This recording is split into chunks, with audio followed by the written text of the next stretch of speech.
Hari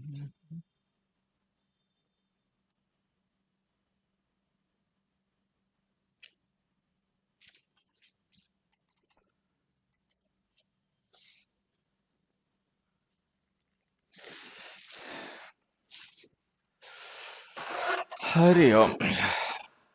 Ram Ram everybody. Good evening सभी को। और चलिए भाई क्लास स्टार्ट करते हैं। देखिए आज हम लोग डिस्कस करेंगे असाइनमेंट प्रोनाउन का। एक बच्चे का क्वेश्चन है, बुक में 5 रिलेटिव प्रोनाउन दिए। मैंने तो कोई बुक पढ़ने के लिए नहीं कही। हाँ, मैंने तो कोई बुक भी नहीं दी तुम लोगों को। बच्चे हुज जो होता है ना, ये रिलेटिव पजेसिव डिटरमिनर होता है, मैंने बताया भी था। ठीक है। और इसको लेकर कोई क्वेश्चन क्वेश्चन जनरली होते नहीं है, जो होते हैं वो बच्चे कर लेते हैं, तो हम क्यों मतलब में टाइम खराब करें। और दूसरी बात देखो, बहुत सी चीजें बुक में ऐसी दी होती हैं जो मैं नहीं पढ़ाता। ठीक है। या अलग तरीके से पढ़ाता हूँ या किसी और तरीके से पढ़ाता हूँ, जैसे बताया था। गुड इवनिंग भाई सभी को। ठीक है। और बहुत सी ऐसी चीजें होती हैं जो मैं पढ़ाता हूँ बुक में नहीं दी होती हैं, तो उसको कंपेयर क्यों कर रहे हो। मैंने तो ये तो नहीं कहा कि जो बुक में लिखा मैं वही पढ़ाऊंगा, पूरा उतने डिट्टो पढ़ाऊंगा, वैसे ही पढ़ाऊंगा। ठीक है। पेपर में अच्छी परफॉर्मेंस होगी, अच्छे नंबर आएंगे। ठीक है। और इसके लिए हम कोशिश करेंगे। देखो, चलिए। हाँ, समवन एंड सम को नहीं कर सकते। देखो, समवन जो होता है ना इंडेफिनिट प्रोनाउन, उसका यूज हम तब करते हैं जब हमें किसी पर्टिकुलर लोगों में से किसी पर्टिकुलर मतलब किसी इंडिविजुअल को रेफर करना हो। और वन जो होता है ना, वो उसका मतलब होता है कोई भी। वन का मतलब होता है किसी भी पर्सन का, किसी भी जगह का। तो वन की जगह हम हमेशा समवन नहीं लिख सकते। मोस्ट टाइम लिख सकते हैं, लेकिन हमेशा नहीं लिख सकते। हाँ। देखो पहला question, it was all what I had. Answer बताना शुरू कर दे मैं जल्दी जल्दी। ठीक है। हाँ, बहुत ज्यादा सर्दी है। तो आप कौन सी बुक से पढ़ाते हैं वो बुक बता दो। अरे पगले हो, मैं कहता हूँ कोई बुक की जरूरत नहीं। मैं तो किसी बुक का नाम नहीं लेता, मैं तो जो चाहे बुक से पढ़ लो जाके। ठीक है। हाँ, किसी भी बुक से पढ़ लो जाके, कोई फर्क नहीं पड़ता। समझ में आता रहे तब तक पढ़ते रहना। जब समझ में नहीं आए तो बुक को जबरदस्ती याद मत करना। ठीक है। देखो बच्चे, पहला पहला क्वेश्चन दैट आ गया, बढ़िया। चलो ठीक है। तो फर्स्ट क्वेश्चन का हमारा आंसर हो गया, it was all that I had. That हमने इसलिए लिखा है क्योंकि यहाँ पे ऑल जो है ना वो एंटीसीडेंट है। और अगर एंटीसीडेंट दे रखा हो तो रिलेटिव प्रोनाउन लिखना चाहिए, जो कि दैट होता है। बढ़िया। नेक्स्ट क्वेश्चन देखो। He is one of them who think after doing the work. अब देखो, हमने यहाँ पे कैटेगरी बना दी लोगों की, कि ऐसे लोग जो काम करने के बाद सोचते हैं। ठीक है। तो अगर हम कोई पर्टिकुलर लोग हैं, उनमें से किसी एक को रेफर कर रहे हो, तब तो हम फिर वहां पर देम का यूज कर सकते हैं, क्योंकि देम पर्सनल प्रोनाउन होता है। इसका यूज तब किया जाता है जब हम किसी पर्टिकुलर इंडिविजुअल को रेफर करें। ठीक है। हाँ, यहाँ पे लिखो those, he is one of those. Those का मतलब पता है क्या होता है? दोज का मतलब होता है जो भी ऐसे लोग होते हैं, चाहे वो फर्स्ट पर्सन हो, चाहे सेकंड पर्सन हो, थर्ड पर्सन हो। तो लिखो, he is one of those who think after doing the work. मतलब ऐसे लोग जो काम करने के बाद सोचते हैं। थर्ड एग्जाम्पल का आंसर बताओ। हाँ, इसमें दो आ जाएगा बच्चे, सही है। नेक्स्ट का आंसर बताओ। नेक्स्ट क्वेश्चन है, एवरी वन लाइक यू, नहीं, they are more successful than you as they like you, don't procrastinate. देखो, इसका आंसर समझना, ध्यान से सुनना। ठीक है। ये जो हमने लिखा है ना, they are more successful than you, कि वो तुमसे ज्यादा सक्सेसफुल हैं। ठीक है। क्या वजह है ये बताने के लिए हमने आगे रीजन के लिए क्लॉज लिखी है, as they like you don't procrastinate. They like you don't procrastinate. अब हमने पढ़ा था कि अगर हम नेगेटिव वर्ब से पहले लाइक प्रिपोजिशन का ऑब्जेक्ट को लिख देंगे तो ये सिमिलरिटी हो जाएगा। इसका मतलब जाएगा दे और यू दोनों ही प्रोक्रेस्टिनेट नहीं करते। प्रोक्रेस्टिनेट का मतलब होता है काम को टालना। तो अगर दोनों ही प्रोक्रेस्टिनेट नहीं करते, दोनों में सिमिलरिटी है, तो डिफरेंस क्यों हुआ? फिर एक सक्सेसफुल ज्यादा क्यों है? तो ऐसा इसलिए है क्योंकि उनमें कोई डिफरेंसेस होंगे। कि दे जो है वो अपने काम को टाइम से कर लेते होंगे, प्रोक्रेस्टिनेट नहीं करते होंगे, यू प्रोक्रेस्टिनेट करता होगा। तो अगर हमें डिफरेंस शो करना हो तो लाइक प्रिपोजिशन के ऑब्जेक्ट को नेगेटिव वर्ब्स के बाद लिखा करो। तो इसको लिखो, they don't procrastinate like you. जब हम ये लिख देंगे they don't procrastinate like you, तो इसका अंडरस्टूड मीनिंग हो जाएगा but you do. But you do. ठीक है। हाँ, लाइक यू एंड में आएगा, बिल्कुल अच्छा। नेक्स्ट देखो, every one like you have supported the decision. Every one like you have supported the decision. अब देखो, ये जो फोर्थ हमारा क्वेश्चन है ना, इसमें लाइक प्रिपोजिशन नहीं है। ये लाइक मतलब वर्ब नहीं है, प्रिपोजिशन है। लाइक जो होता है ना, सिमिलरिटी शो करने के लिए यूज करते हैं। और इस सेंटेंस की वर्ब है have supported. Present perfect tense लिखा हो ना, तो हैव सपोर्टेड हमारी वर्ब है। तो जो लाइक हमने लिखा ना प्रिपरेशन है, अगर लाइक प्रिपरेशन है तो इसका जो हमने यू लिख रखा है वो इस प्रिपरेशन का ऑब्जेक्ट हो गया। तो अगर यू प्रिपरेशन का ऑब्जेक्ट हो गया तो हमारी जो वर्ब है हैव सपोर्टेड, इसका सब्जेक्ट हो गया एवरीवन। एवरीवन के अकॉर्डिंग वर्ब लिखोगे तो हैज आ जाएगा। Everyone like you has supported the decision. हाँ हैज आएगा बिल्कुल बच्चा। Everyone like you has supported the decision. तो लाइक प्रिपरेशन है, यू प्रिपरेशन का ऑब्जेक्ट हो जाएगा, हाँ हैज आएगा, बिल्कुल सही बच्चा। नेक्स्ट देखो, everyone has submitted one's registration fees along with the admissions form. Everyone has submitted one's registration fees along with the admission form. His आ जाएगा, गुड बढ़िया। वंस का यूज तभी क्या करो जब वन हमने पहले से यूज कर रखा हो। एज एन इंडेफिनिट प्रोनाउन हमने वन का यूज कर रखा हो ना, तो फिर वंस लिखा करो। बाकी everyone, everybody, someone, somebody, no one, nobody, anyone, anybody, इनके लिए हिज लिखा करो। नेक्स्ट देखो, नेक्स्ट क्वेश्चन है, we could hear every one of the words they said. We could hear every one of the words they said.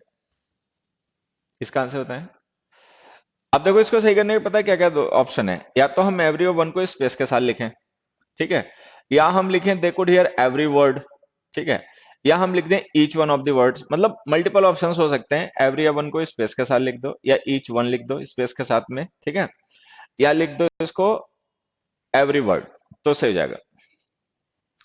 Seventh question देखो, हाँ each one लिख के भी बच्चे सही कर सकते हैं, बिल्कुल ईच वन लिख के तब भी सही हो जाएगा। नेक्स्ट क्वेश्चन का आंसर होता है, हाँ सेवंथ क्वेश्चन में देखिए क्या है, यहाँ पे जो वर्ब हमने लिखे ना क्रिटिसाइज्ड, इस क्रिटिसाइज वर्ब का यू हो गया सब्जेक्ट, मतलब यू जो है वो क्रिटिसाइज्ड वर्ब का सब्जेक्ट है, ठीक है। फिर उसके बाद हमने एक वर्ब और ध्यान से देखो लिखी हुई है हैज रिटन। अभी जो हैज रिटन वर्ब है ना, इसका सब्जेक्ट हो गया ऑथर। ऑथर लिख रखा है ना शुरू में एक नाउन। तो अगर हैज रिटन का सब्जेक्ट ऑथर हो गया, क्रिटिसाइज का सब्जेक्ट यू हो गया, तो हमारे पास अब कोई वर्ब नहीं बची। अगर कोई वर्ब नहीं बची तो ये जो हमने हु सब्जेक्ट लिख रखा है ना गलत है, इसको लिखो whom, the author whom you criticised. Next देखो, only you and me can solve this riddle. I, only you and I, subject हमेशा नॉमिनेटिव केस में लिखा करो। जब भी किसी नाउन को या प्रोनाउन को सब्जेक्ट बनाना हो ना, तो नॉमिनेटिव केस में लिखा करो I, only you and I can solve this riddle. Ninth question देखें, they both never quarrelled with one another over anything.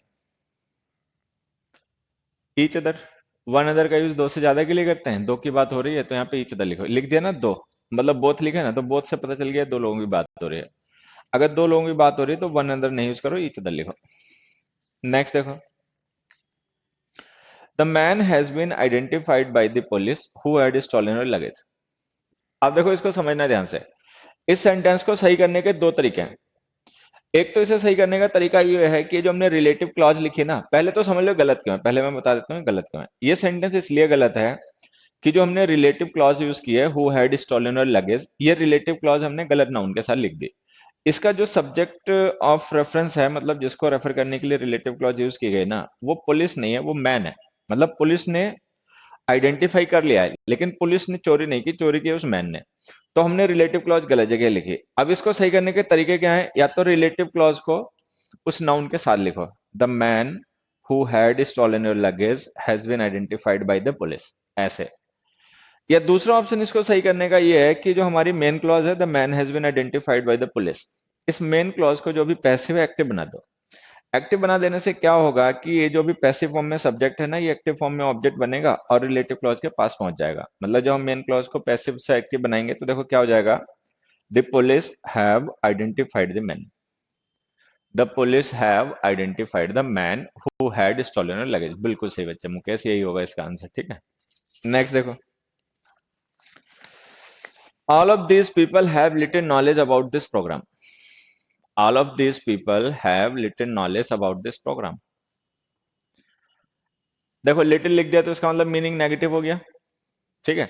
अगर सेंटेंस का मीनिंग नेगेटिव हो गया तो ऑल गलत हो गया, ये यूज नहीं कर पाओगे। अब इसको सही करने के दो तरीके हैं। एक तरीका ये है कि ऑल हटा के नन लिख दो, नन। नन लिख दोगे तो उसके बाद में लिटिल की जगह एनी लिखना पड़ेगा, क्योंकि नन खुद नेगेटिव होता है तो उसके बाद में लिटिल आएगा नहीं। या एक दूसरा तरीका क्या है सही करने का, दूसरा तरीका ये है कि जो ऑल ऑफ लिखा हो ना ये रिमूव कर दो। सिंपल ऐसे लिखो, these people have little knowledge about this programme. All of को रिमूव कर दो और दीज पीपल केवल लिखा रहने दो, ठीक है। दीज पीपल हैव, हाँ, या तो नन ऑफ लिखकर लिटिल की जगह एनी लिख दो, या फिर ऑल ऑफ को रिमूव कर दो तो भी सही हो जाएगा। सिंपल ऐसा लिखा रहने दो, these people have little knowledge. Twelfth का आंसर अपने आप बताओ। क्वेश्चन नंबर 12 का आंसर अपने आप बताओ। क्वेश्चन नंबर 12 का आंसर अपने आप बताओ। हु आ जाएगा, ठीक है। हाँ, ये देखो नॉन डिफाइनिंग क्लॉज है, कॉमा लगा रखा है ना। और हमें वैसे भी पता है कि मदर को हमें डिफाइन करने की जरूरत नहीं पड़ती क्योंकि मदर एक ही होती है। तो ये जो हमने लिखा ना that is a house wife, इसमें दैट की जगह हु लिखो। नॉन डिफाइनिंग क्लॉजेज में दैट का यूज मत क्या करो, दैट का यूज क्या करो केवल डिफाइनिंग क्लॉजेज में। तो दैट की जगह लिखो who is a housewife. 13th का आंसर बताएं। 13th का आंसर बताएं। He is still the same fun loving person home. Home की जगह, हाँ, दैट बिल्कुल सही बच्चे। होम की जगह इसमें लिखो दैट। दैट देखो क्यों लिख रहे हैं समझ लेना, क्योंकि जो हमने होम रिलेटिव प्रोनाउन यूज किया ना, इसका एंटीसीडेंट है the same fun loving person. मतलब हम उस पर्सन की आइडेंटिटी को स्ट्रेस कर रहे हैं। अगर किसी नाउन के साथ में the same, the few, the little, the only, ये सब लिखे हो ना, तो उसके साथ में दैट रिलेटिव प्रोनाउन का यूज क्या करो। तो होम की जगह लिख दो that, that I knew at college. Question number 14 देखो। The people whom called yesterday want to buy the machine। Hmm, hmm. 14th question में देखो, यहां पर हमारे पास में एक वर्ब है कॉल्ड, मेन वर्ब है, और एक वर्ब है want two by. Want main verb है, टू बाई उसका ऑब्जेक्ट है इन्फिनेटिव, ठीक है। तो इस सेंटेंस में हमारे पास दो वर्ब हैं, एक कॉल्ड है और एक वांट टू बाई है। अच्छा, इनमें से मान लो एक वर्ब का सब्जेक्ट अगर हम पीपल को मान लें, वांट टू बाई वर्ब है ना, उसका सब्जेक्ट हमें पीपल को मान लेना चाहिए। तो वांट टू बाई का सब्जेक्ट हो गया पीपल। तो जो हेड कॉल्ड वर्ब है देखो, इसका सब्जेक्ट अभी भी मिसिंग है, और हमें पता है कि बिना सब्जेक्ट के वर्ब यूज नहीं होती, ठीक है। तो इस होम को लिख दो हु। तो जो हु है वो कॉल्ड वर्ब का सब्जेक्ट हो जाएगा, वांट टू बाई का सब्जेक्ट पीपल हो जाएगा, और सेंटेंस हो जाएगा। 15th का आंसर अपने आप बताओ। 15th का आंसर अपने आप बताओ। हम्म, एक मिनट, स्क्रीन ऊपर चली गई। हाँ, 15th का आंसर अपने आप बताओ।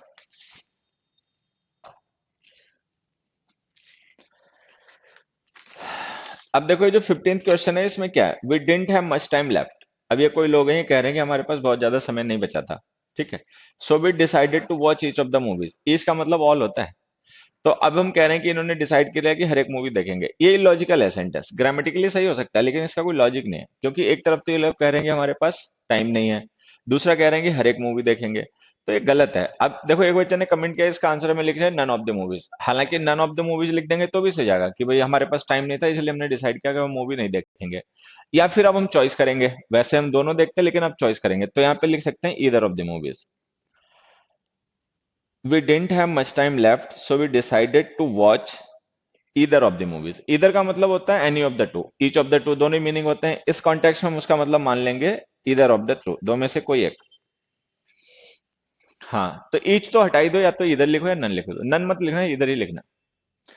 Each one of the movies लिखने से भी कोई बच्चा फर्क नहीं पड़ेगा, ईच वन का भी मतलब वही हो जाएगा, एवरी। 16th का आंसर बताओ। वन ऑफ द मूवीज लिख सकते हैं बिल्कुल बच्चे, लेकिन दो में से अगर एक को चूज करना हो तो इधर लिख दो, इधर का मतलब या तो ये या फिर वो। नेक्स्ट का आंसर बताओ। What is the better exercise, swimming और टेनिस। विच, हाँ विच। अब देखो यहाँ पे दो ऑप्शन दे रखे हैं, स्विमिंग और टेनिस। तो स्विमिंग और टेनिस हमारे पास दो ऑप्शन है, इनमें से एक को हमें चूज करना है। तो जब भी हमें ऑप्शन दे रखे हो और उन दिए गए ऑप्शन में से किसी एक पर्टिकुलर इंडिविजुअल को रेफर करना हो, तो उसके लिए हमेशा लिखा करो विच। सिलेक्शन के लिए विच का यूज किया करो। तो लिखो विच is the better exercise. 17th question का आंसर बताओ तो एक बार। 17th क्वेश्चन का आंसर बताओ।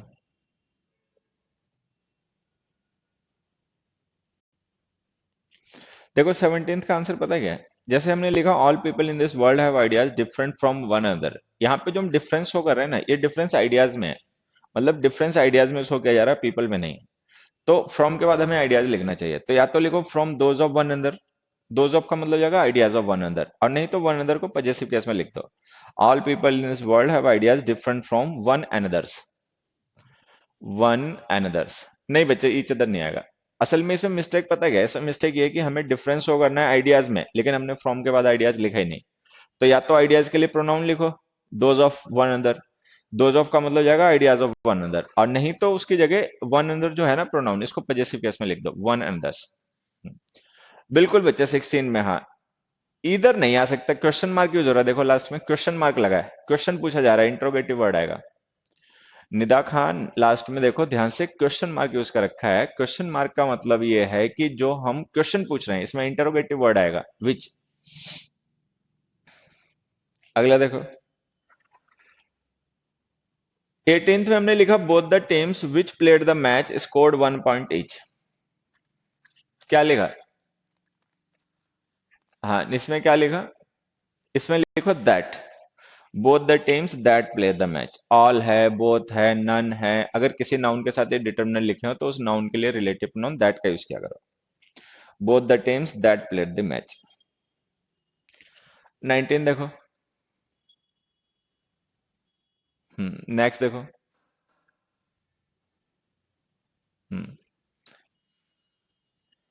19th में आ जाएगा Saral is the only person that. The only, the little, the few, the same, इनके साथ में दैट रिलेटिव प्रोनाउन का यूज किया करो। तो लिखो Saral is the only person that. 20th का आंसर बताओ। The player got every of his legs hurt during the practice match. अब देखो एवरी का यूज हम करते हैं दो से ज्यादा के लिए, पहली बात, लेग्स दो ही होती हैं, तो एक तो इसलिए गलत। दूसरा, हमने ध्यान से देखो एवरी को गॉट वर्ब का ना ऑब्जेक्ट बना के लिखा है। ये जो गॉट वर्ब है ना, इसका हमने ऑब्जेक्ट बना के एवरी को लिखा है। तो अगर हम एवरी को गॉट वर्ब का ऑब्जेक्ट बना के लिखेंगे तो ये ऐसे ही गलत हो गया, क्योंकि एवरी डिटर्मिनर होता है, ऑब्जेक्ट बन नहीं सकता। तो यहाँ पे एवरी की जगह लिखो each. The player got each of his legs hurt. Both of भी लिख सकते हो, बिल्कुल बच्चे, ईच ऑफ भी लिख सकते हो। अगला देखो, 21st, nobody of the students could score more than 50% in the test. Nobody of the students could score 50%, none of, ठीक है, हाँ, none of the students लिखो, या लिखो no students, या तो लिखो no students या लिखो none of the students। 22nd का भी आंसर बताओ। Now I really find myself quite satisfied। Now I really find myself quite satisfied। इस सेंटेंस में देखो हमने जो ऑल लिखा है ना, having done all very well, इस ऑल का हमने कोई रेफरेंस नहीं दे रखा। हैविंग डन हमारी जो वर्ब है ना, उसके बाद में हमने ऑल को यूज कर रखा है। लेकिन ऑल को अगर हम यूज करेंगे तो हमें ये बताना पड़ेगा ऑल किसके लिए। ऑल और नन बिना रेफरेंस के नहीं यूज होते, तो ऑल की जगह लिख दो everything, having done everything very well. अगला देखो, who says that is a liar. Who says that is a liar, या तो लिखो anyone who says that is a liar, ठीक है, या तो लिखो anyone who says that is a liar, या दूसरा ऑप्शन ये है कि इसको लिखो whoever. Whoever, who relative noun होता है, बिना एंटीस्टेंट के नहीं आएगा, या तो इसके साथ में एंटीस्टेंट लिखो, ठीक है, और नहीं तो इसको लिख दो हुएवर। 21st में बच्चे हमने नो बडी, एवरीबडी, समबडी वर्ड्स होते हैं ना, ये पार्ट एंड टोटल में नहीं यूज होते, मतलब अगर हम ऑफ का यूज करेंगे ना तो इनके साथ मत लिखा करो, या तो सीधे लिखो nobody could score more than 50%, और नहीं तो अगर स्टूडेंट्स के रिलेशन में रेफर करना चाह रहे हो ना बात को, तो या तो लिख दो नो स्टूडेंट्स, नो डिटरमिनेंट होता है, नाउन के साथ आएगा, या नन ऑफ द स्टूडेंट्स लिख दो, नन प्रोनाउन होता है, ठीक है। नन प्रोनाउन होता है वो ऑफ के साथ लिखना, नो डिटरमिनर होता है वो डायरेक्ट नाउन के साथ आ जाएगा, नो स्टूडेंट्स। अगला देखो, it's so hot this days. It's so hot this days, हालांकि एग्जाम्पल गर्मियों का है लेकिन इस समय सर्दियां हैं। It's so hot this days. 24th का आंसर होता, इट इज। इट इज लिखो, इट इज अपस्ट्रॉफी के साथ में। देखो जो हम बिना अपस्ट्रॉफी के इट्स लिखते हैं ना, ये इट्स एक डिटर्मिनर होता है जो नाउन्स के साथ लिखा जाता है, और जब हम इट्स अपस्ट्रॉफी के साथ लिख देते हैं तो वो इट इज की या इट हैज की या इट वॉज की शॉर्ट फॉर्म होता है। यहाँ पे ध्यान से देखो, हमें सेंटेंस में सब्जेक्ट की जरूरत है, कोई यहाँ पे नाउन नहीं लिखा जिसको डिटरमिन करना हो, तो ये जो इट्स है ना ये हटा दो, इसकी जगह लिखो अपस्ट्रॉफी वाला इट्स। हाँ बिल्कुल बच्चे, और ये हमने उसमें क्या नाम, तो जो तुम्हारे फंडामेंटल का है ना, एक वीडियो फंडामेंटल्स में दे रखा है वीडियो प्रोनाउन का, उसमें ये समझा रखा कॉन्सेप्ट, वहां से देख लेना। 25th देखो, Indian democracy is stronger than any other country,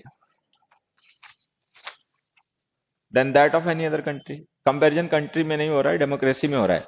तो लिखो Indian democracy is stronger than that of any other country. 26 देखो, they produced two reports both of which contained no useful suggestion. अब देखो मीनिंग नेगेटिव है, both of which contained no useful suggestion. तो अगर ये meaning negative है, ठीक है, हाँ, than that of any other country, बिल्कुल सही बच्चा है।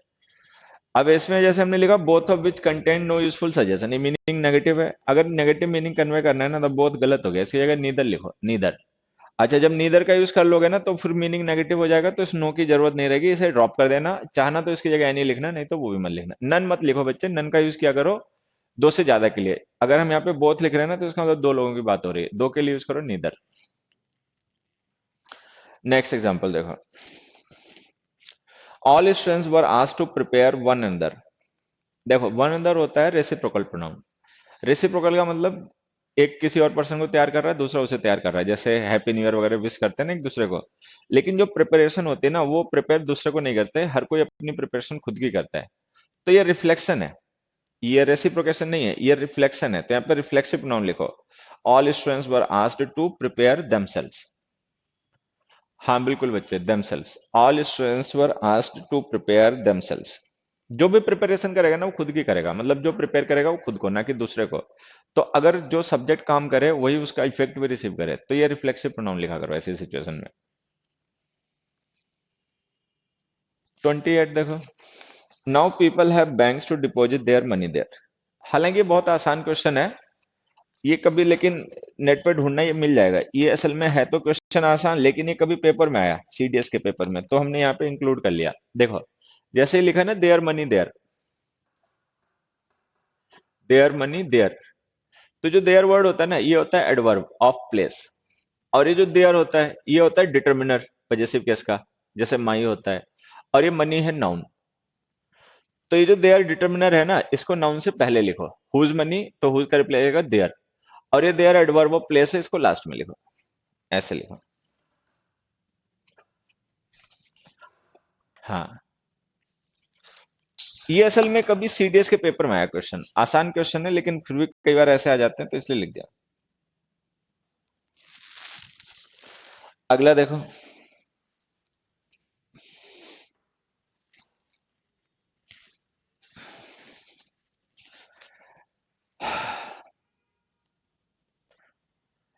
It's so hot this days, ये तो हो गया। अच्छा कौन सा है, 28 भी हो गया। हाँ, तो 28 का तो आंसर यही है, ये जो देयर एडवर्ब होता है इसको लास्ट में लिखो, और ये जो टी एच ई आई है देयर डिटर्मिनर होता है, नाउन से पहले लिखो, डिटर्मिनर नाउन से पहले लिखा करो। 29 देखो, 29th में देन दैट ऑफ लिख दिया बच्चे ने। दैट ऑफ मत लिखो, लिखो than those in the trees in a tropical rain forest are taller than those in a deciduous one. देखो ये जो डेसिडुअस हमने लिखा ना, ये टाइप ऑफ फॉरेस्ट होता है, लेकिन यहाँ पे कंपैरिजन फॉरेस्ट का नहीं ट्रीज का हो रहा है। क्योंकि कंपैरिजन ट्रीज का हो रहा है तो देन के बाद में ट्रीज को लिखो, या तो लिखो the trees in a deciduous one, deciduous one का मतलब है डेसिडुअस फॉरेस्ट, और नहीं तो लिख दो those in a deciduous one. लिख दो those in a deciduous one, तो देन के बाद दोज इन लिख दो। 30th क्वेश्चन देखो, 30th का किसी बच्चे ने आंसर भी बता दिया। हाँ, फाउंड देमसेल्व्स, बिल्कुल बच्चे। प्रतीक जैन मोर टॉल मत लिखो बच्चे, वो टॉलर सही है, उसके बाद में देन के बाद हम दो दिन लिख दो। कंपैरिजन वहां पे फॉरेस्ट का नहीं ट्रीज का हो रहा है, तो हमें ट्रीज को देन के बाद लिखना पड़ेगा। 30th का आंसर ये हो जाएगा, दे फाउंड देमसेल्व्स। देखो दे सब्जेक्ट है और देम ही ऑब्जेक्ट है, तो सब्जेक्ट ऑब्जेक्ट अगर सेम हो ना तो ऑब्जेक्ट की जगह रिफ्लेक्सिव प्रोनाउन लिखा करो। तो देम की जगह लिखो देमसेल्व्स, दे फाउंड देमसेल्व्स। अगला देखो, there is a great possibility that yours opinion differs from her. अब देखो ओपिनियन नाउन है, नाउन के साथ डिटर्मिनर आएगा तो लिखो योर, योर ओपिनियन। उसके बाद जो फ्रॉम के बाद हमने हर लिख रखा है ना, वो हर डिटर्मिनर है। या तो उसके साथ में लिखो नाउन हर ओपिनियन, और नहीं तो हर ओपिनियन को अगर रिपीट करके नहीं लिखना चाहते हो ना तो लिख दो हर्स। तो इसको लिखो your opinion differs from hers. हाँ, योर लिखो और हर्स भी लिखो लास्ट में। हर जो हमने लिखा ना डिटर्मिनर, तो उसकी जगह लिखो या तो हर ओपिनियन, और नहीं हर ओपिनियन को रिपीट करके लिखना है तो हर्ष लिख दो। हम्म। हाँ, कुछ बच्चे बड़ी तेजी से आंसर बता रहे हैं, बढ़िया। नेक्स्ट देखो, practically every fruit is a kind of flower.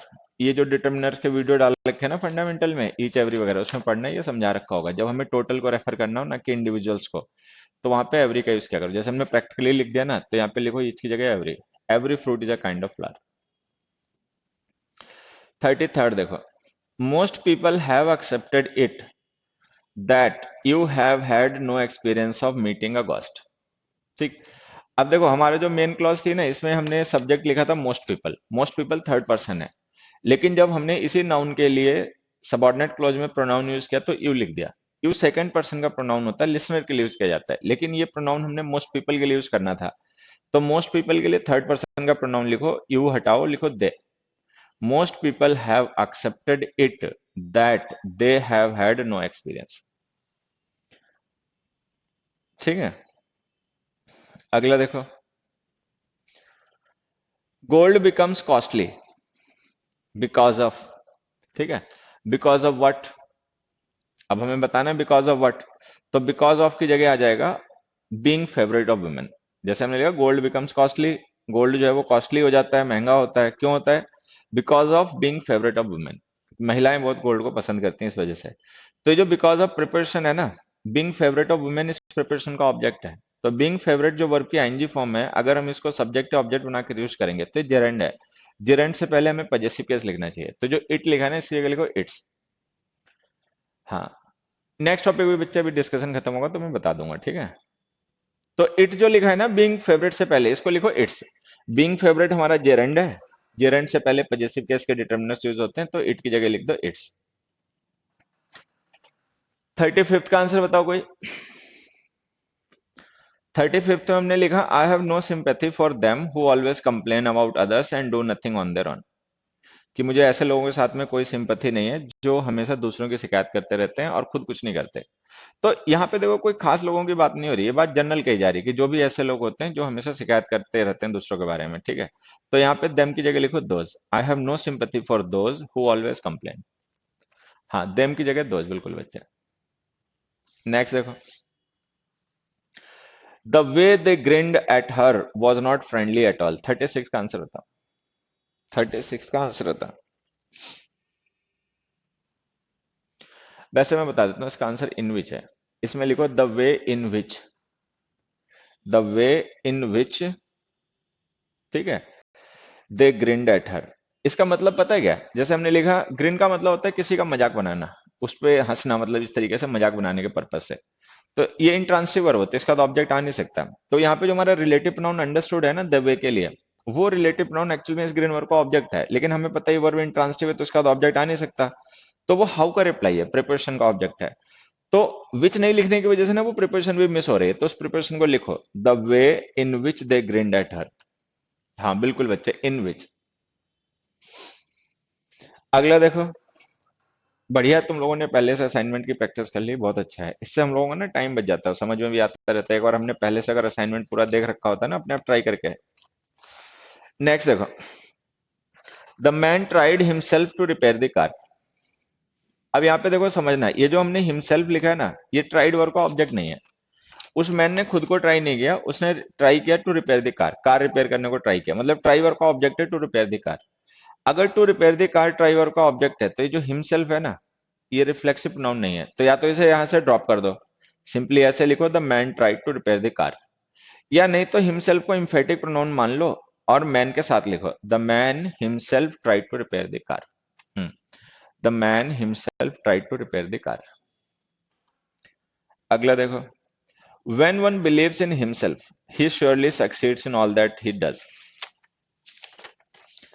One लिख दिया, तो अगर हमने वन लिख दिया ना तो सारे केसेस उसी के लिखने पड़ेंगे। तो हिमसेल्फ की जगह वन सेल्फ लिखो, when one believes in oneself। ही की जगह वन लिखो, one surely succeeds in all that one does। The man, हालांकि पहले वाला करेक्शन मत करो, बाद वाला करो, ठीक है। असल में मैंने एक ही एग्जांपल में ना सारी चीजें समझा देने के चक्कर में इस तरीके का सेंटेंस बना दिया। तो इसमें लिखो when one believes in oneself he surely succeeds in all that one does। अगला देखो, Kamal could not reconcile to the prospect of losing the job. अब हमने पढ़ा होगा जैसे रिकंसाइल है, सबमिट है, रिजाइन है। हाँ, हाँ, जैसे हमने पढ़ा की जगह क्या सर 37 में क्या नहीं आएगा, इट की जगह दिस।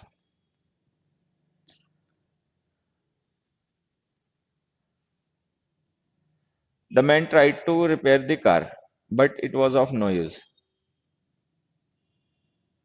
अच्छा, स्टेटमेंट के लिए बच्चे है, अभी बताता हूँ, रुक जाओ इसको।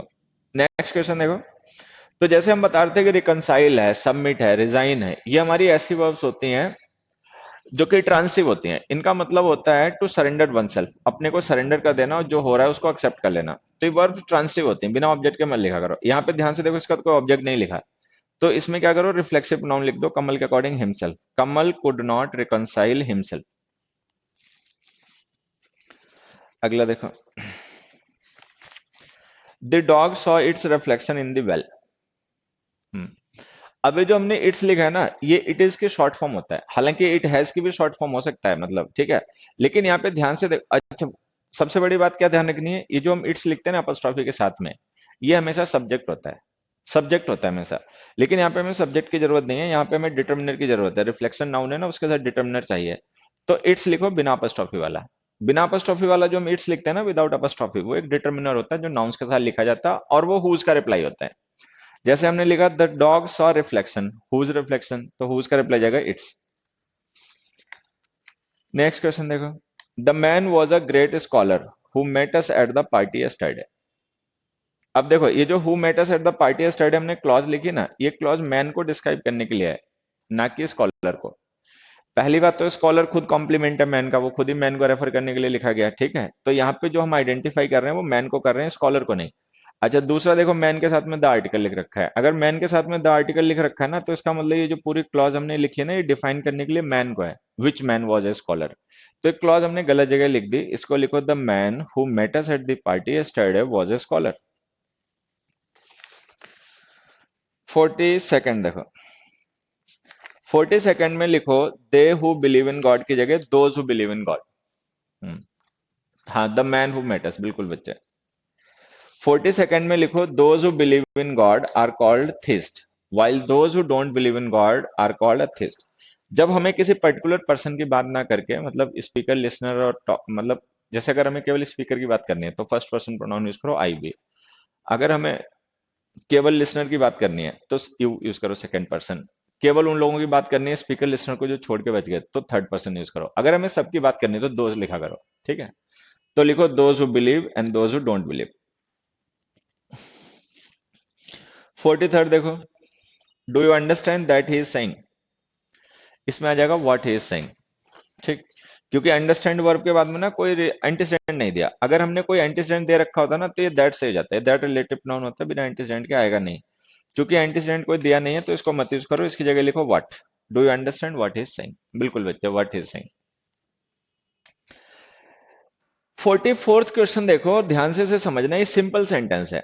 इस सिंपल सेंटेंस का सब्जेक्ट है मिसेस सेन और प्रेडिकेट है was awarded by the chairperson, ठीक है। तो Mrs Sen was awarded by the chairperson, ये हमारा मेन स्टेटमेंट है और ये सिंपल सेंटेंस है। Being the most punctual employee एक एडजेक्टिव फ्रेज है। ये बीइंग जो है ना वर्ब की एनजी फॉर्म में प्रेजेंट पार्टिसिपल है, जो मिसेस सेन को डिस्क्राइब करने के लिए लिखा गया। तो जो being the most punctual employee हमने लिखा, ये एडजेक्टिव फ्रेज है जो मिसेस सेन को डिस्क्राइब कर रही है। तो सिंपल सेंटेंस है, एक इसमें सब्जेक्ट है, एक उसकी वर्ब है, ठीक। अब हम देख रहे हैं जो हमने शी प्रोनाउन यूज कर रखा है ना वॉज अवॉर्डेड से पहले, गलत लिखा हुआ है। इस शी की हमें कोई जरूरत नहीं है, क्योंकि वॉज अवॉर्डेड का सब्जेक्ट पहले से मिसेस सेन लिखा हुआ है। तो इस शी को रिमूव कर दो, मतलब शी की कोई जरूरत नहीं है, ड्रॉप ड्रॉप शी। हाँ बिल्कुल बच्चा। नेक्स्ट क्वेश्चन देखो, neither of these roads leads to Kanpur. Leads, neither of, either of, each of, one of, इनके बाद नाउन प्रोनाउन तो प्लूरल लिखा करो, लेकिन वर्ब सिंगुलर लिखा करो। नाउन में भी ये कॉन्सेप्ट समझाया होगा, ठीक है। तो लिखो neither of these roads leads to Kanpur, leads. हाँ ठीक है। नेक्स्ट देखो, we have met the girl who saved two drowning children and the president himself honoured her. ये हमारा वो कॉन्सेप्ट है जो हम लोगों ने पिछली क्लास में डिस्कस किया होगा। इसमें देखो मैं पहले समझाता हूँ, इसमें मिस्टेक क्या है ये समझना। इस सेंटेंस में देखो, लास्ट में जो वर्ब हमने लिखे ना ऑनर्ड हर, तो ऑनर्ड वर्ब के बाद में जो हमने हर यूज किया है पर्सनल प्रोनाउन, ये पर्सनल प्रोनाउन उस गर्ल के लिए यूज हो रहा है, लेकिन उसी गर्ल के लिए हमने एक रिलेटिव प्रोनाउन हु यूज कर रखा है। तो अगर हमने हु यूज कर लिया है तो फिर इस हर की जरूरत नहीं है, ये हर रिमूव कर दो, ठीक है। अच्छा, जब हर रिमूव कर दोगे तो होगा क्या, ये जो हर हम रिमूव कर रहे हैं ये ऑब्जेक्ट है, लेकिन वो जो गर्ल के लिए रिलेटिव प्रोनाउन हु यूज किया वो सब्जेक्ट है। तो अभी ये सेंटेंस सही नहीं हुआ। अब इसको सही करने के लिए हमें क्या करना पड़ेगा, इसको पैसिव बनाना पड़ेगा। ये जो हमने बाद वाला स्टेटमेंट लिखा है ना, द प्रेसिडेंट हिमसेल्फ ऑनर्ड हर, इसको पैसिव इसलिए बनाना पड़ेगा क्योंकि वो जो हु है रिलेटिव प्रोनाउन, उसी को हमें इस वर्ब का सब्जेक्ट बनाना पड़ेगा। अगर हम किसी एक रिलेटिव प्रोनाउन के लिए दो वर्ब यूज करें तो वो रिलेटिव प्रोनाउन दोनों वर्ब का या तो कॉमन सब्जेक्ट होना चाहिए या कॉमन ऑब्जेक्ट होना चाहिए। तो जो हमने लिखा है ना, द प्रेसिडेंट हिमसेल्फ ऑनर्ड हर, इसको हटा के लिखो was honoured by the president himself. अब जब ये लिख दोगे ना was honoured by the president himself, तो देखो इसमें होगा क्या, वाज ऑनर्ड का सब्जेक्ट हु हो जाएगा, सेव्ड टू ड्राउनिंग चिल्ड्रन का सब्जेक्ट पहले से ही हु था, तो वो जो हु हमारा रिलेटिव प्रोनाउन है जो हम गर्ल के लिए यूज कर रहे हैं वो दोनों वर्ब के लिए कॉमन हो जाएगा, ठीक है। हाँ, तो लिख दो was honoured by the president himself. 47th question देखो, his marks are much better than those of mine. हाँ, was honoured by the president, बिल्कुल बच्चे। नेक्स्ट क्वेश्चन देखो, his marks are much better than those of mine. अभी जो हमने mine लिखा है ना, ये प्रोनाउन है पजेसिव केस का, और ये मार्क्स की जगह पे यूज हो रहा है। तो अगर हमने माइन लिख दिया है तो इस दोज ऑफ की जरूरत नहीं है, तो या तो दोज ऑफ को रिमूव कर दो। एक तरीका तो ये है कि माइन जब लिख ही दिया ना तो दोज ऑफ लिखो मत, इसे रिमूव कर दो। दूसरा तरीका क्या है कि अगर दोज ऑफ लिख ही रहे हो तो फिर माइन लिखो मत, क्योंकि ये जो दोज प्रोनाउन यूज हो रहा है मार्क्स की जगह यूज हो रहा है। तो अगर मार्क्स को रेफर करने के लिए दोज लिख दिया तो माइन मत लिखो, उसकी जगह लिखो मी, दोज ऑफ मी। मतलब चाहे तो दोज ऑफ मी लिख के सही कर लो और चाहे तो केवल माइन लिख के सही कर लो, दोज ऑफ को रिमूव कर दो। तो या तो दोज ऑफ रिमूव कर दो या माइन की जगह मी लिख दो। नेक्स्ट देखो, he has written some good cookery books, who have pictures, which आ जाएगा, ठीक है। बुक्स के लिए विच का यूज क्या करो, बुक्स नॉन लिविंग थिंग है, हु हुम का यूज क्या करो पर्सन के लिए, तो विच हैव पिक्चर्स। नेक्स्ट देखो, their boss is stricter than that of yours. अभी जो देन के बाद हमने दैट प्रोनाउन यूज किया ना, ध्यान से देखो ये बॉस के लिए यूज हो रहा होगा। अगर दैट के लिए, दैट ये बॉस के लिए यूज हो रहा है, तो फिर जो योर्स प्रोनाउन है ये भी बॉस के लिए ही यूज हो रहा होगा। तो ये दोनों तो हमें यूज करने नहीं चाहिए। अब या तो लिखो that of you, that of you, या केवल लिखो योर्स, दैट ऑफ लिखो ही मत। तो या तो दैट ऑफ को रिमूव कर दो, या तो दैट ऑफ को रिमूव कर दो, ठीक है। या फिर दैट ऑफ को लिखा रहने दो, योर्स की जगह यू लिख दो। तो चाहे तो योर्स लिख के सही कर लो, चाहे दैट ऑफ यू लिख के सही कर लो। नेक्स्ट देखो, नेक्स्ट सेंटेंस है हमारा, the principal has called the boys whom the teacher had punished them for being irregular, ठीक है। अब इस सेंटेंस में देखो हमने एक होम रिलेटिव प्रोनाउन यूज किया है, और ये रिलेटिव प्रोनाउन हमने बॉयज के लिए यूज किया है। लेकिन जिन बॉयज के लिए हम ये रिलेटिव प्रोनाउन यूज कर रहे हैं उन्हीं बॉयज के लिए ध्यान से देखो हमने एक पर्सनल प्रोनाउन देम भी यूज किया है। तो अगर हमने बॉयज के लिए रिलेटिव प्रोनाउन होम यूज कर लिया तो इस देम पर्सनल प्रोनाउन की जरूरत नहीं है, इसको रिमूव कर दो, ठीक है। उस देम को जो लिखा है ना पनिश के बाद उसे रिमूव कर दो, ड्रॉप देम, बिल्कुल बच्चे। Question 51, don't let you fall victim to your desires. देखो ये जो डोंट लेट वर्ब हमने लिखी है इंपेरेटिव मोड की वर्ब है। इंपेरेटिव मोड की जो वर्ब्स होती हैं उनका सब्जेक्ट हमेशा यू होता है। अगर कभी ऐसा हो कि हम उनका ऑब्जेक्ट भी यू को बना दें तो रिफ्लेक्सिव केस लिखना पड़ेगा। तो ये जो डोंट लेट वर्ब है इसका सब्जेक्ट यू है। इंपेरेटिव मोड की जितनी वर्ब्स होती है ना सबका सब्जेक्ट यू होता है। जो सेंटेंस वर्ब से शुरू होते हैं ना वो इंपेरेटिव सेंटेंस होते हैं, उनका सब्जेक्ट हमेशा यू होता है। तो अगर सब्जेक्ट भी यू है और हमने ऑब्जेक्ट भी यू को बना दिया तो यू गलत हो गया, इसकी जगह लिखो your self, don't let your self. 52nd में लिखो all of them, your self आएगा, बिल्कुल सही बच्चे हैं।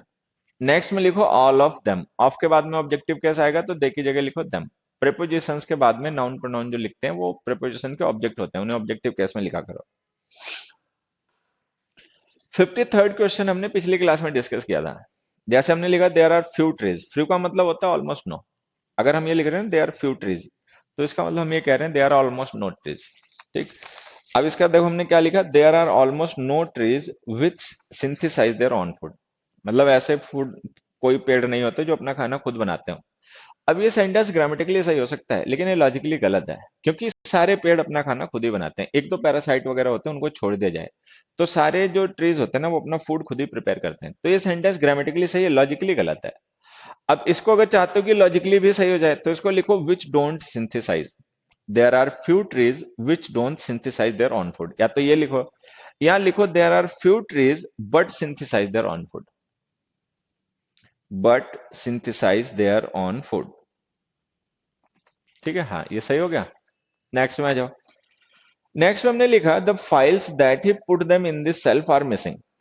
अब देखो जो हमने पुट के बाद में देम लिखा ना, ये ऑब्जेक्ट है पुट वर्ब का, लेकिन ये जो देम हमने यूज किया है फाइल्स के लिए यूज किया प्रोनाउन, ठीक है, और फाइल्स के लिए ही हमने एक रिलेटिव प्रोनाउन दैट यूज कर लिया। तो अगर दैट यूज कर लिया ना तो इस देम की जरूरत नहीं है, वो जो दैट रिलेटिव प्रोनाउन है वही पुट वर्ब का ऑब्जेक्ट बन जाएगा, तो ये देम रिमूव कर दो, सिंपली ऐसा लिखो the files that he put in this self are missing. अगला देखो, so a few is made to, a few मत लिखा करो, मीनिंग चेंज करके किसी सेंटेंस का सही मत किया करो बच्चे। अगला देखो, हिज लास्ट मूवी नहीं, 55 है ना, हाँ 55th क्वेश्चन देखो, the watch that you gave me it keeps perfect time, it remove कर दो, हाँ रिमूव कर दो, इट की हमें कोई जरूरत नहीं है, कीप्स परफेक्ट टाइम जो हमारा प्रेडिकेट है ना उसका सब्जेक्ट देखो वॉच पहले से ही लिखा हुआ है। नेक्स्ट देखो, his last movie that won several awards, that की जगह विच लिखो, ये नॉन डिफाइनिंग क्लॉज है। असल में होता क्या, बहुत सी मूवीज तो लास्ट हो नहीं सकती, जो हमें बताना पड़ेगा विच लास्ट मूवी, तो अगर हमने लास्ट मूवी बता दिया ना तो इसका मतलब मूवी तो डेफिनेट हो गई, अब हमें उसे डिफाइन तो नहीं करना पड़ेगा, तो हमने ये जो क्लॉज लिखी है ना उसके बारे में नॉन डिफाइनिंग क्लॉज है, नॉन डिफाइनिंग क्लॉज में दैट न्यूज होता है, तो यहाँ पे लिखो विच, विच।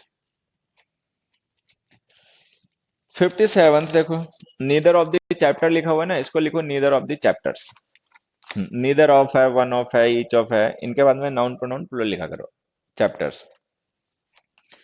58th में हमने लिखा scientist say that hours world, अब देखो वर्ल्ड नाउन है तो नाउन के साथ डिटर्मिनर आएगा, तो आवर्स की जगह आवर लिखो, आवर्स की जगह लिखो our, our world. Next question देखो,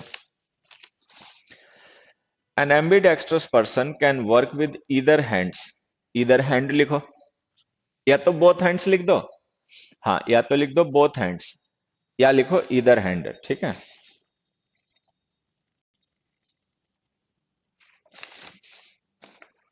ईदर है, ईच है, नीदर है, वन है, अगर ये डिटर्मिनर हो तो इनके साथ नाउन सिंगुलर लिखा करो।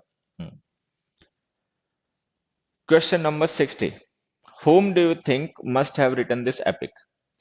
अब देखो जो हमने लिखा ना whom do you think must have written this epic, इसमें एक वर्ब है think, think का सब्जेक्ट हो गया you, एक वर्ब है must have written, अभी जो must have written वर्ब है इसका भी कोई ना कोई सब्जेक्ट होगा, लेकिन ध्यान से देखो इसका सब्जेक्ट कोई नजर नहीं आ रहा कहीं, तो अगर ये वर्ब है तो कहीं ना कहीं तो सब्जेक्ट होगा, सब्जेक्ट तो कहीं है नहीं, तो इसका मतलब whom हमने लिखा है ना गलत लिखा है, इस whom को कर दो who do you think must have written this epic, who do you think, बिल्कुल बच्चे।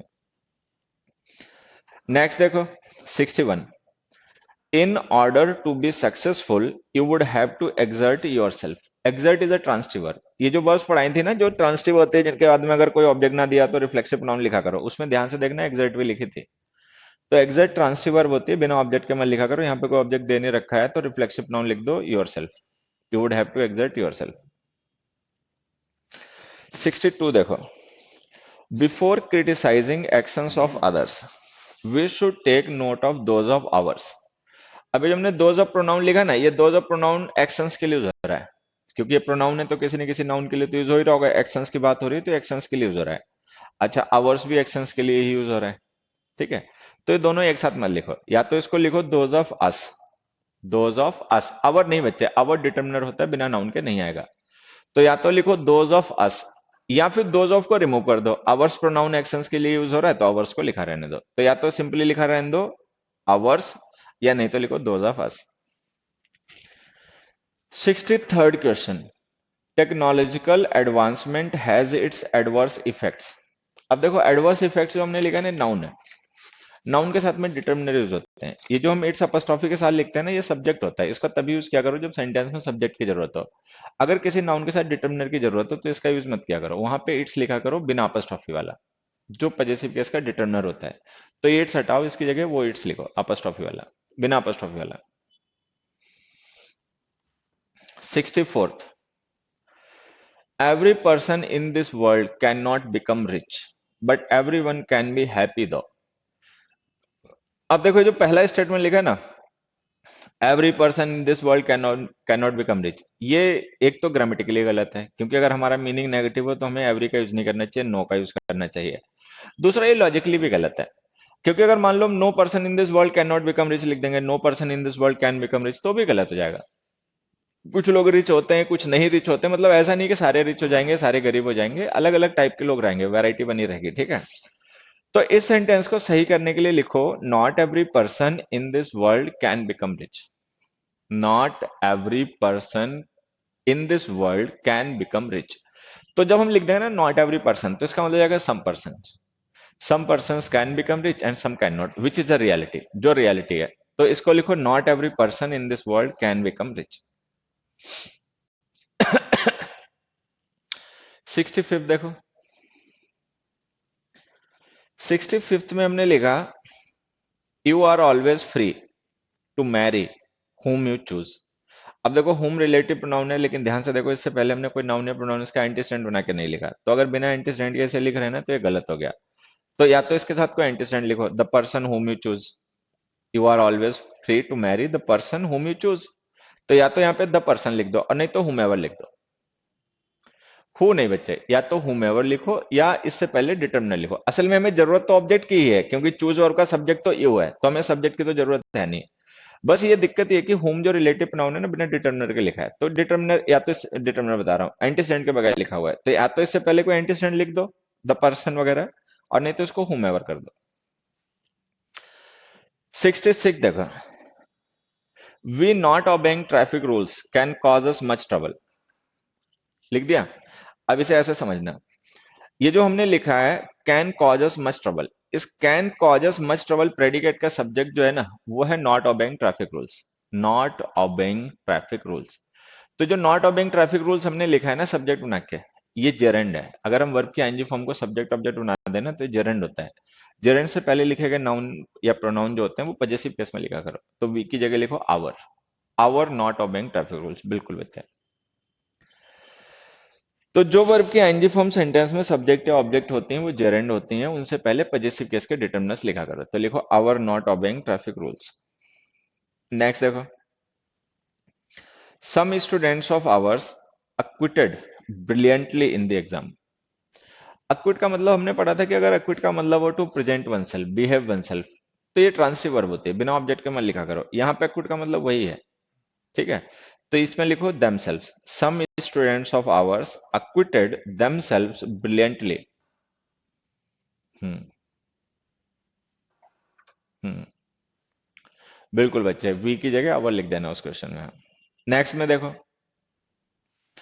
the opposition proved itself too strong for him to conquer। अब यहां पे देखो समझना, ये जो हमने लिखा ना प्रूव्ड वर्ब, इसके बाद हमने लिखा too strong, too strong adjective है। अगर हम किसी वर्ब के बाद एडजेक्टिव लिखे ना तो लिंकिंग वर्ब होती हैं, लिंकिंग और इंट्रांसिटिव होती हैं, उनके बाद में ऑब्जेक्ट्स नहीं आ सकते।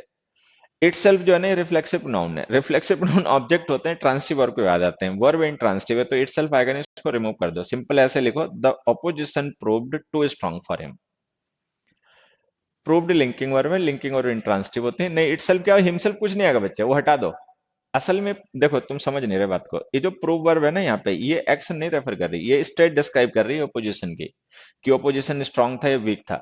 तो अगर हम इसको वर्ब को डिस्क्राइब करने के लिए स्टेट यूज कर रहे हैं ना, तो ये लिंकिंग वर्ब है, लिंकिंग और इंट्रांसिटिव होते हैं, उनका तो ऑब्जेक्ट नहीं आते, तो लिंकिंग वर्ब के बाद में रिफ्लेक्सिव प्रोनाउन मत लिखा करो, ये जो इटसेल्फ है ना इसको रिमूव कर दो, सिंपल ऐसे लिखो, the opposition proved too strong. 69 देखो, the coach has ordered us लिखो, अस, हिमसेल्फ भी मत लिखो बच्चे, कोच ने खुद को ऑर्डर नहीं दिया होगा, उसने ऑर्डर हम ही को दिया है, ठीक है। लेकिन चूंकि ऑर्डर देने वाला कोई पर्सन और है, जैसे ऑर्डर दिया गया वो और है, तो सब्जेक्ट ऑब्जेक्ट सेम नहीं है, तो रिफ्लेक्सिव प्रोनाउन मत लिखो, ऑब्जेक्टिव केस लिखो us, the coach has ordered us. Hariom. 70th question देखो, हाँ अस आएगा, we have got a huge variety of books, you can choose which you like, which ever you like, which relative pronoun है, बिना एंटीस्टैंड के आएगा नहीं, एंटीस्टैंड हमने दे नहीं रखा, तो विच एवर लिखो, ठीक है। अगला देखो, they are both good friends and they often wear each other cloth. अब देखो इसमें जो वेयर वर्ब है ना, इस वेयर वर्ब का ऑब्जेक्ट है क्लॉथ। हुज क्लॉथ हमें ये बताना है, तो हुज का रिप्लाई पजेसिव केसेस होते हैं। तो जो ईच अदर है ना, इसको पजेसिव केस में लिखो each others cloth, each others cloth, या क्लॉथ्स ऑफ ईच अदर लिख दो। हाँ, या तो लिख दो क्लॉथ्स ऑफ ईच अदर या लिख दो each others clothes, each other को पजेसिव केस में अपॉस्ट्रोफी के साथ में। अगला देखो, both Hindi and English are spoken in India. This has 50 letters while that has just 26. अब just 26 का मतलब वो स्मॉल नंबर है कंपेरेटिवली 50, तो इसका मतलब just 26 बाद में ही आएगा, पहले 50 आएगा, ठीक है। अच्छा, फिर अब दिक्कत क्या है इसमें, जो दिस हमने यूज किया ना, दिस हैज 50 लेटर्स। दिस जैसा कि हमने पढ़ा था पास के नाउन को रेफर करता है, तो दिस का मतलब है इंग्लिश, कि इंग्लिश हैज 50 लेटर्स, और दैट दूर को रेफर करता है, तो दैट का मतलब है हिंदी, हिंदी एट 26। ये गलत हो गया, ठीक है। हिंदी में 50 है, इंग्लिश में 26 है, लेकिन इस सेंटेंस के हिसाब से इंग्लिश में 50 लेटर्स हैं, हिंदी में 26 हैं, तो गलत है, ठीक है। तो इसको लिखो English and Hindi. Place of Hindi and English, बिल्कुल बच्चे, हिंदी और इंग्लिश की पोजीशन चेंज करो, तब जाके ये सही होगा। ये जो दिस प्रोनाउन हम लिख रहे हैं ना, जिसके बाद हमने लिखा 50 लेटर्स, ये दिस हिंदी को रेफर करना चाहिए, क्योंकि 50 लेटर्स हिंदी में है। लेकिन दिस पास वाले को रेफर करता है, तो इंग्लिश को रेफर करेगा, तो हिंदी और इंग्लिश के एक दूसरे की जगह लिख दो, लिखो both English and Hindi are spoken in India. हाँ, both English and Hindi. Next देखो, who do you think are the chasing, whom लिख दो। थिंक वर्ब का सब्जेक्ट यू हो गया, चेजिंग का सब्जेक्ट दे हो गया, तो दोनों वर्ब के अपने अपने सब्जेक्ट दे रखे हैं, तो ये हु हमारे पास जो सब्जेक्ट बच गया, इसकी जरूरत नहीं है, इसकी जगह लिख दो होम। अच्छा, होम लिख देने से चेजिंग वर्ब का ऑब्जेक्ट बन जाएगा, तो इसको लिख दो whom do you think are they chasing. Next देखो, the teacher gave a test to every of the students. या तो देखो इसे लिखो every student, the teacher gave a test to every student, और नहीं तो लिख दो each of the students. Every जो डिटर्मिनर है ना, ये नाउन के साथ लिखा जाएगा, और ये टू प्रिपरेशन का ऑब्जेक्ट नहीं बन पाएगा। तो अगर चाहते हो कि टू प्रिपरेशन का ऑब्जेक्ट बना के लिखो, तो एवरी की जगह ईच लिखो, ईच प्रोनाउन होता है वो ऑब्जेक्ट बन सकता है, ईच ऑफ द स्टूडेंट्स। और अगर एवरी को ही यूज करना चाहते हो, तो एवरी डिटर्मिनर होता है, नाउन के साथ लिखकर यूज करो, the teacher gave a test to every student. 75th question देखो, 75th क्वेश्चन में हमने लिखा है it is not I who has lost your books, इसमें लिखो हैव। हाँ, ईच ऑफ लिख दो बच्चे, सही जाएगा। इसमें लिखो it is not I who have lost your book.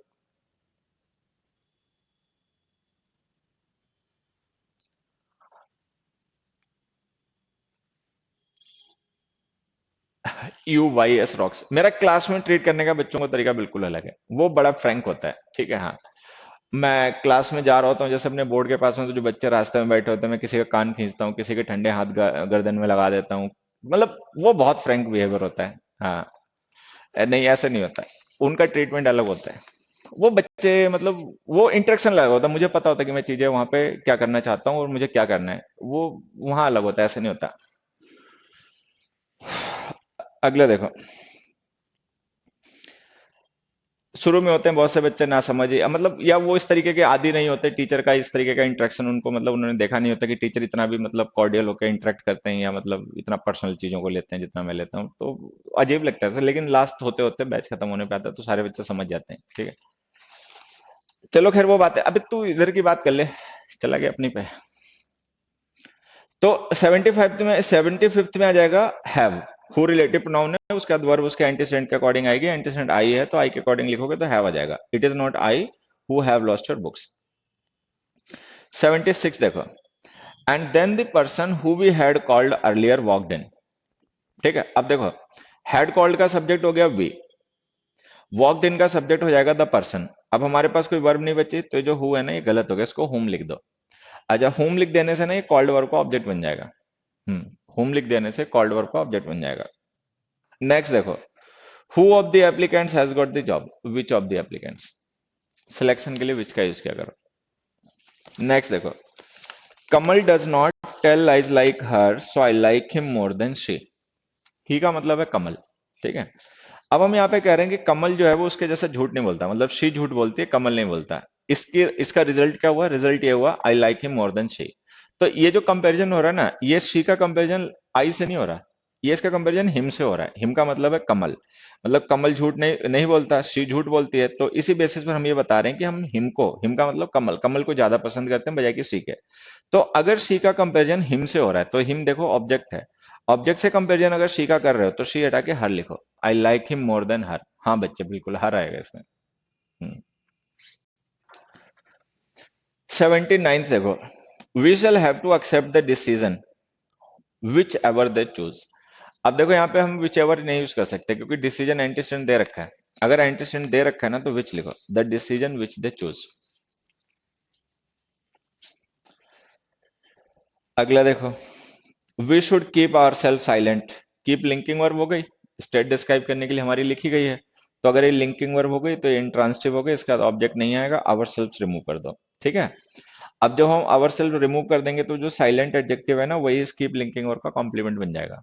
तो इसको लिखो, we should keep silent at a funeral. Next देखो, it was a crisis for that she was totally unprepared. अब हमने पढ़ा कि दैट रिलेटिव प्रोनाउन जो होता है अगर किसी प्रिपोजिशन का ऑब्जेक्ट हो तो उस प्रिपोजिशन को रिलेटिव क्लॉज के एंड में लिखा करो।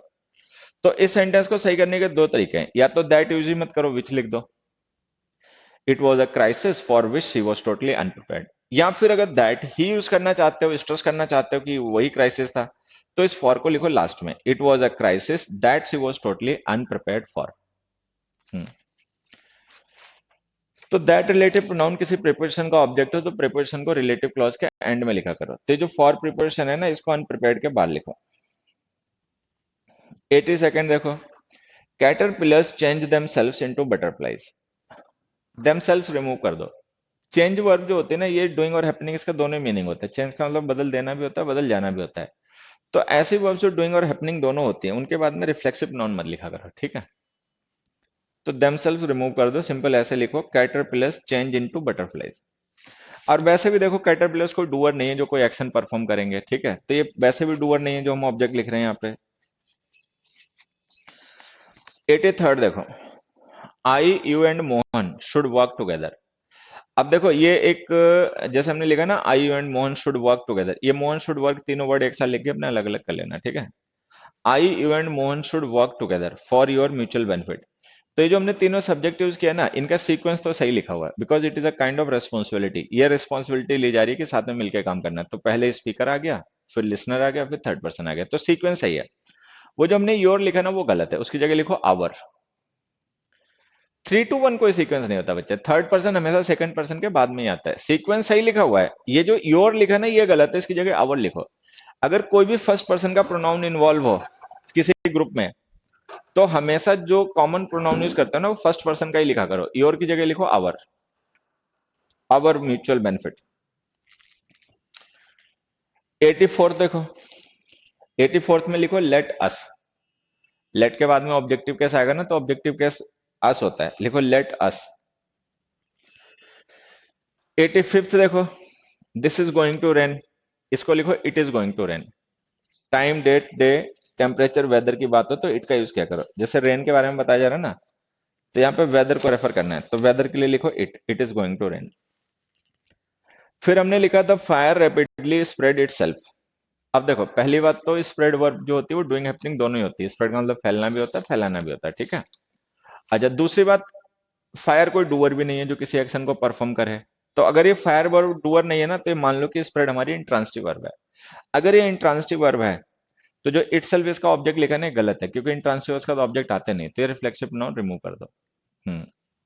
सिंपल ऐसे लिखो, the fire rapidly spread to the adjoining buildings.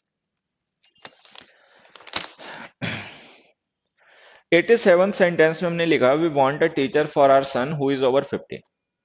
अब ये जो हमने हु इज ओवर 50 लिखा ना इसमें ध्यान से देखो, हु इज ओवर 50 जो रिलेटिव क्लॉज है वो टीचर को डिस्क्राइब करने के लिए, सन को डिस्क्राइब करने के लिए नहीं है। हमने क्या किया, टीचर जो कि एंटीस्टेंट है, हु इज ओवर 50 जो कि उसकी रिलेटिव क्लॉज है, उन दोनों के बीच में ये फॉर आवर सन लिख दिया। तो ये जो फॉर आवर सन फ्रेज लिखी ना गलत जगह लिखी, इसको वर्ब से पहले लिखो, इसको लिखो we for our son want a teacher who is over 50। We for our son want a teacher who is over 50, मतलब ऐसे लिखो।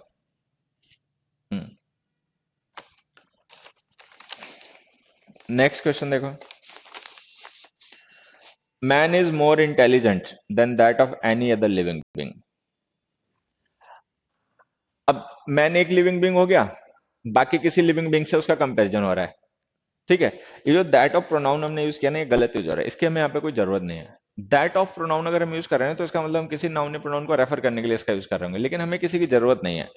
तो इस दैट ऑफ को रिमूव कर दो, सिंपली ऐसे लिखो, man is more intelligent then any other living being. Man is more intelligent then any other living being. अगला देखो,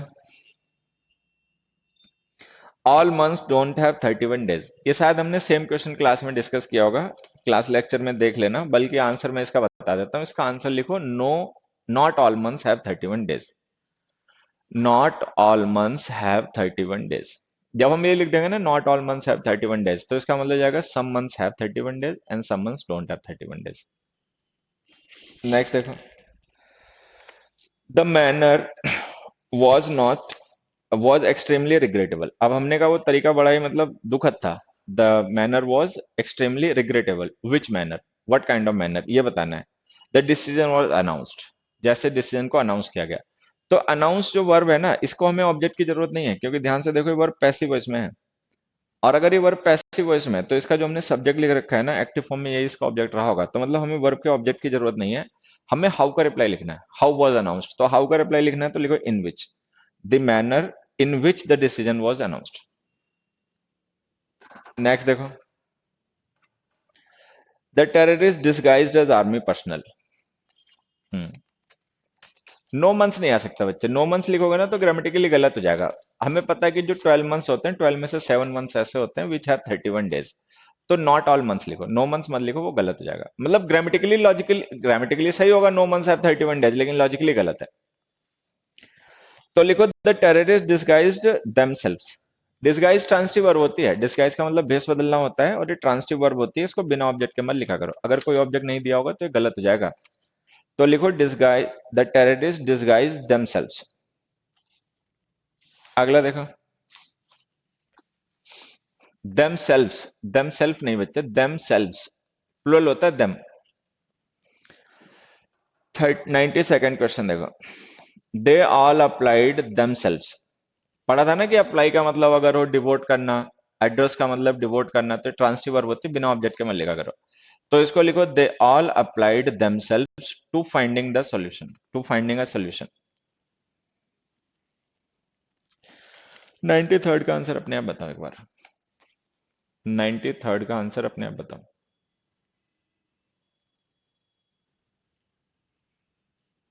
93rd का आंसर बताओ। हरि ओम। देखो 93rd का यही आंसर है। खैर, he will tell them all that you have told him. ये जो हमने वर्ड लिखा ना, हमने गलत लिख दिया, क्योंकि वर्ड का यूज तब किया जाता है जब हमारे पास में एंटीस्टेंट ना हो। यहाँ पे ऑल एंटीस्टेंट पहले से ही लिखा हुआ है, तो लिखो दैट। एवरीथिंग नहीं बच्चा, that. He will tell them all that you have told him.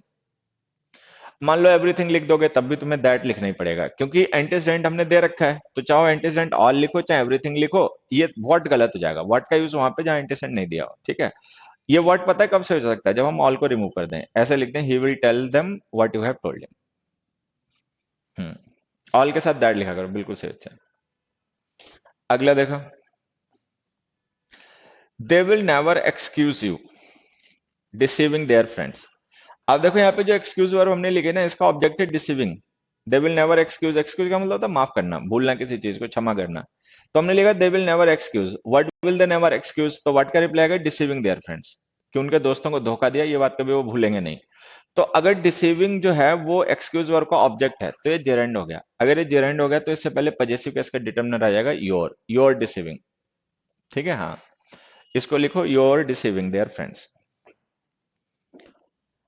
When they reached home they found his lying in bed. Him लिख दो, दे फाउंड हिम। ये देखो जैसे हमने लिखा ना, दे फाउंड इन बेड, तो इन बेड का मतलब पर्सन, नॉट एक्शन। जिसको उन्होंने बेड में पाया होगा ना, वो पर्सन होगा, एक्शन नहीं होगा। तो अगर हमारा पर्सन ऑब्जेक्ट है ना, तो हिज मत लिखो, हिम लिखो। अगर पर्सन ऑब्जेक्ट है तो ऑब्जेक्टिव केस लिखना पड़ेगा, तो लिखो him, they found him in bed. अच्छा, लाइंग जो है ना, ये प्रेजेंट पार्टिसिपल है, जो कि हिम को डिस्क्राइब कर रहा है। हिम हमारा जो ऑब्जेक्ट प्रोनाउन है ना, उसको डिस्क्राइब करने के लिए हमने लिख दिया लाइंग। तो अगर ये लाइंग ऑब्जेक्ट होता तो हम इसे जेरेंड कहते हैं, लेकिन हमें पता ही लॉजिकली ऑब्जेक्ट हो नहीं सकता, ऑब्जेक्ट पर्सन ही होगा। अगर पर्सन ही ऑब्जेक्ट होगा तो उसको ऑब्जेक्टिव केस में हिम लिखो और लाइंग उसका प्रेजेंट पार्टिसिपल हो गया एडजेक्टिव। हाँ, कुछ बच्चे बिल्कुल सही आंसर पहले ही बता देते हैं, सही है, यही है। मतलब अपना बढ़िया से पढ़ो, बढ़िया से रिवीजन करो, असाइनमेंट अपलोड हो जाता है, उसको डाउनलोड करके प्रिंट निकाल लो, अच्छे से सारा क्वेश्चन एक एक बार ध्यान से देखो। और कोशिश करो क्लास में कौन सा ऐसा कॉन्सेप्ट पढ़ा होगा जिसकी वजह से ये मतलब क्वेश्चन हमारा सॉल्व होगा, जिससे सॉल्व हो सकता है। इसी तरीके से हमारी मतलब डेवलपमेंट होती है, मेंटल डेवलपमेंट इसी तरीके से होती है, कोशिश करते रहने से। अगला देखो, ही does not ever appear himself worried at all. Himself remove कर दो, अपीयर इंट्रांसिटिव वर्ब होती है, ठीक है, तो इसका तो ऑब्जेक्ट आएगा नहीं, तो ये हिमसेल्फ रिमूव कर दो, he does not ever appear worried worried. Next देखो 97th, ozone protects us from ultraviolet rays of the sun, that makes this gas important for us. अभी जो दैट हमने लिखा ना, ध्यान से देखो, ये रिलेटिव नाउन है, क्योंकि ये दोनों स्टेटमेंट को कनेक्ट भी कर रहा है और मेक्स और का ये सब्जेक्ट भी है। तो अगर ये दैट रिलेटिव प्रोनाउन है ना, तो ये गलत हो गया, क्योंकि ये रिलेटिव प्रोनाउन पूरे स्टेटमेंट को रेफर करने के लिए है कि ओजोन हमें अल्ट्रावायलेट रेज से बचाती है, और इस वजह से मतलब ये हमारे लिए इंपॉर्टेंट है। तो अगर पूरे स्टेटमेंट को रेफर करना है तो दैट नहीं लिखो, which makes this gas important. और विच नहीं यूज करना चाहते हो तो लिख दो and this makes this gas important. अगला देखो, he can not do this work as fast as you can, as fast as you can लिखना यहाँ पे मैंडेटरी है, क्योंकि अगर हम कैन नहीं लिखेंगे ना यू के बाद में, तो ये पता नहीं चल पाएगा कि जो हम यू लिख रहे हैं सब्जेक्ट है ऑब्जेक्ट है। और हमें ये पता ही ये सब्जेक्ट ही हो सकता है, क्योंकि इसका कंपैरिजन हम ऑब्जेक्ट वर्क के साथ नहीं कर सकते, इसका कंपैरिजन ही पर्सन के साथ किया जाएगा। तो जो ही है ना वो सेंटेंस का सब्जेक्ट है, तो अगर ही सब्जेक्ट है तो यू के बाद में कैन लिखो, जिससे क्लियर हो जाए कि जो हमने एज के बाद में यू लिखा है ये हमारा नॉमिनेटिव केस का है।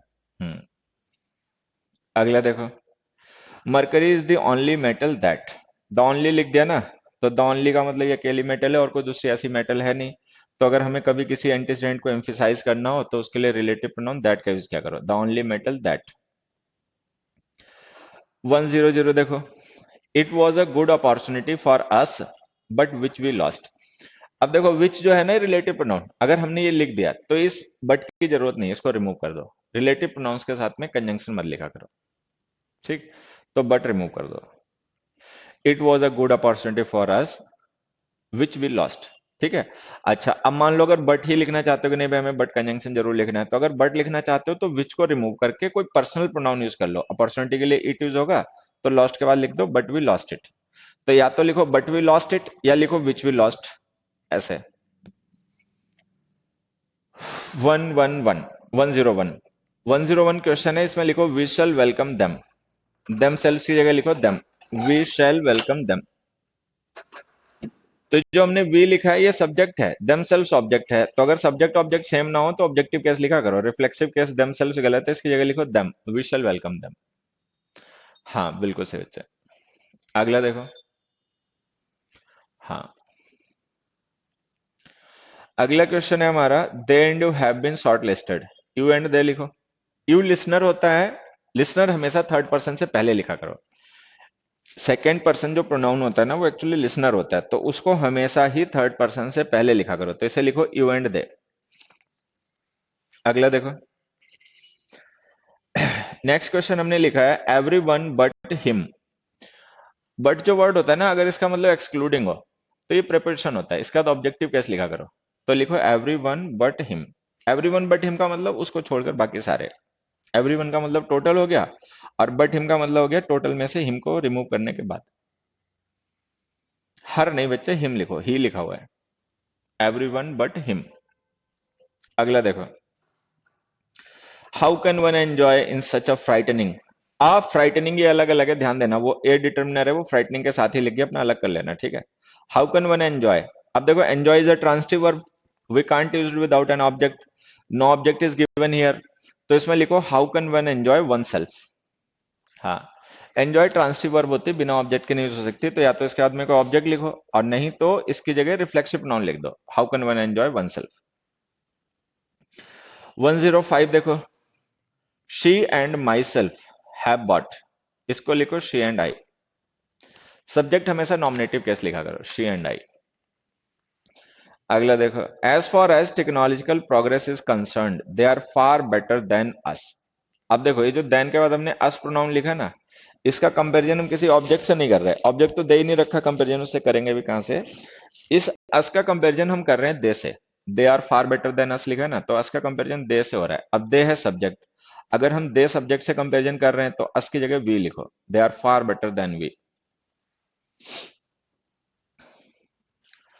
107, 107 में हमने लिखा the dictator himself declared all powerful. अब देखो जो डिक्लेयर्ड वर्ब है ना, ये ट्रांसिटिव वर्ब होती है। जैसे हमने लिखा the dictator declared all powerful, home did he declare all powerful, तो हमने बिना ऑब्जेक्ट के लिख दिया, ठीक है। अब ऑब्जेक्ट के बगैर तो ये गलत है, ऑब्जेक्ट तो लिखना ही पड़ेगा। अच्छा, चूंकि ये पर्सन डिक्टेटर है तो किसी और को तो पावरफुल डिक्लेयर करेगा नहीं, खुद ही को करेगा। तो जो हिमसेल्फ हमने लिखा है ना, ये एक्चुअली हमारा ऑब्जेक्ट है, क्योंकि जो डिक्टेटर है ना वो खुद ही को डिक्लेयर करेगा ऑल पावरफुल, दूसरे को नहीं करेगा। तो हिमसेल्फ अगर हमारा ऑब्जेक्ट है ना, तो ये रिफ्लेक्सिव नाउन हो गया, इसको वर्ब के बाद लिखो। इसको लिखो the dictator declared himself all powerful. तो इसका मतलब हो गया डिक्टेटर ने खुद ही को डिक्लेयर कर दिया ऑल पावरफुल, मतलब अपने को उसने डिक्लेयर कर दिया कि सब पावरफुल मैं ही हूं सबसे।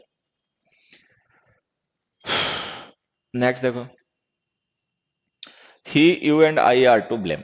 अब यहाँ पे आर टू ब्लेम लिखा ना, मतलब रिग्रेट किया जा रहा है, ठीक है, अपोलोजाइज किया जा रहा है, कोई गलती वगैरह हो गई उसको ये लोग एक्सेप्ट कर रहे हैं। तो अगर ये अपने ब्लेम को एक्सेप्ट कर रहे हैं तो सबसे पहले स्पीकर, फिर लिसनर और फिर थर्ड पर्सन। तो ये सीक्वेंस गलत लिखा हुआ है, इस सीक्वेंस को लिखो I you and he are to blame. हाँ, I you and he are to blame, first person, second person और थर्ड पर्सन। तो अगर कोई हमें रेस्पॉन्सिबिलिटी लेनी हो या अपोलोजाइज करना हो, रिग्रेट एक्सप्रेस करना हो, तो पहले हमेशा स्पीकर, फिर उसका लिसनर और फिर थर्ड पर्सन। तो पहले फर्स्ट पर्सन लिखो आई, फिर सेकंड पर्सन लिखो यू, फिर थर्ड पर्सन लिखो ही। 109 का आंसर बताओ। She is one of the girls who have, who जो रिलेटिव प्रोनाउन है इसका एंटीसेंट हो गया plural. Transitive and transitive verb, बच्चे जो वर्ब के फंडामेंटल्स वीडियोस दे रखे हैं ना, वो एक बार देख लो। बाकी जब वर्ब चैप्टर पढ़ाएंगे तो एक बार फिर से रिवाइज करवा देंगे, तब तक फंडामेंटल्स में समझा रखा है वो देख लो। She is one of the girls who have, तो हु रिलेटिव प्रोनाउन हो गया, इसका एंटीसेंट है गर्ल्स जो कि प्लूरल है, तो इसका बाद में वर्ब भी प्लूरल लिख दो have. 110, the culture of India is richer than that of any other country, than that of any other country. यहाँ पे कंपेरिजन कल्चर का हो रहा है, ठीक है। तो देन के बाद में लिखो, या तो लिखो the culture of any other country, नहीं तो लिख दो that of any other country. 111, my friend who I lent money. अब देखो इसमें दो सेंटेंस, इस सेंटेंस में ना दो वर्ब है। एक वर्ब है is not seen, is not seen का सब्जेक्ट हो गया माई फ्रेंड। एक वर्ब है लेंट, लेंट वर्ब का सब्जेक्ट हो गया आई। तो दो वर्ब हैं, दोनों के अपने अपने सब्जेक्ट हैं। अब हमें किसी और सब्जेक्ट की जरूरत नहीं है, तो जो हु हमारे पास नॉमिनेटिव केस का रिफ्लेक्सिव नाउन लिखा ना, ये गलत हो गया। मतलब ये जो हमने नॉमिनेटिव केस में लिख रखा है ना रिलेटिव प्रोनाउन, ये गलत हो गया, इसको हटा के लिखो हुम आई लेंट मनी। तो ये जो हुम है ना, ये लेंट वर्ब का ऑब्जेक्ट बन जाएगा। Every person has done his best, there की जगह हिज लिखो। एवरी पर्सन सिंगुलर है ना, तो इसके लिए देखो हमने वर्ब भी सिंगुलर लिखी हैज, तो अगर वर्ब भी सिंगुलर लिख रहे हो तो इसके लिए पजेसिव केस में सिंगुलर लिखो हिज बेस्ट। नेक्स्ट देखो 113, both of the two players that have been selected are talented. Both प्लूरल होता है, ठीक है। ईच, एवरी, इधर, नीदर ये डिस्ट्रीब्यूटिव होते हैं, तो ये सिंगुलर होते हैं, इनके साथ वर्ब सिंगुलर लिखा करो। लेकिन बोथ प्लूरल होता है, तो इसके साथ में वर्ब लिखो आर, बोथ आर टैलेंटेड। 114 देखो, he was not aware of the things and the people who surrounded him. अब यहाँ पे जो हु हमने रिलेटिव प्रोनाउन लिखा है ना, इसका एक एंटीसेडेंट है पीपल, द पीपल। दूसरा देखो हमने द पीपल को एंड से कनेक्ट कर रखा है थिंग्स के साथ, तो इसका मतलब इसका एंटीसेडेंट है the things and the people. तो हमें एक ऐसा रिलेटिव प्रोनाउन यूज करना है जो थिंग्स और पीपल दोनों के लिए यूज हो जाए, दैट। विच नहीं यूज होगा बच्चे, दैट, दैट लिखो यहाँ पे। तो लिखो ही was not aware of the things and the people that surrounded him. That जो होता है ना, वो थिंग्स और पीपल दोनों के लिए यूज होता है, तो उसी का यूज कर लो यहाँ पे। नेक्स्ट देखो, Mohan introduce to the host of the party. Introduce is a transitive verb. We can't use introduce without an object. No object is given in the sentence, hence the sentence goes wrong. तो introduce verb, इसके बाद में कोई object they नहीं रखा, तो या तो अपने पास से कोई ऑब्जेक्ट लिख दो, Mohan introduce his father, his friends, his brother, कुछ भी लिख दो। नहीं कुछ समझ में आया तो हिमसेल्फ लिख दो, Mohan introduced himself to the host of the party. So introduce is a transitive verb, we can't use it without an object. Next example देखो, he received an anonymous message and forwarded the same to all his friends। अब देखो forward verb के बाद हमने object बना के लिखा the same. The same जो होता है ना, ये ऑब्जेक्ट बन नहीं सकता क्योंकि डिटर्मिनर होता है, तो या तो इसके साथ में नाउन लिखो, फॉरवर्डेड द सेम मैसेज, तो सही होगा। नहीं तो जब हमने नाउन पहले से मेंशन कर ही रखा है सेंटेंस में मैसेज, तो उसको मत रिपीट करके लिखो, उसकी जगह प्रोनाउन लिख दो इट, एंड फॉरवर्डेड इट। तो ये अपना ध्यान रखना, the same is not a noun और a pronoun, the same is a determiner and shouldn't be used without any noun. So either use a noun or use a pronoun in place of it। 117, they have invented a machine which converts, which relative pronoun है, इसका एंटीसेडेंट हो गया the machine which is singular. तो अगर हमने relative pronoun का एंटीसेडेंट singular लिख दिया और वो रिलेटिव प्रोनाउन हमारा सब्जेक्ट हो, तो उसके लिए वर्ब भी सिंगुलर लिखा करो, तो कन्वर्ट की जगह लिखो कन्वर्ट्स, विच कन्वर्ट्स। 118 देखो, the dreams of the rich are bigger than the poor. यहाँ पे कंपैरिजन ड्रीम्स का हो रहा है, रिच और पुअर का नहीं हो रहा है, ठीक है।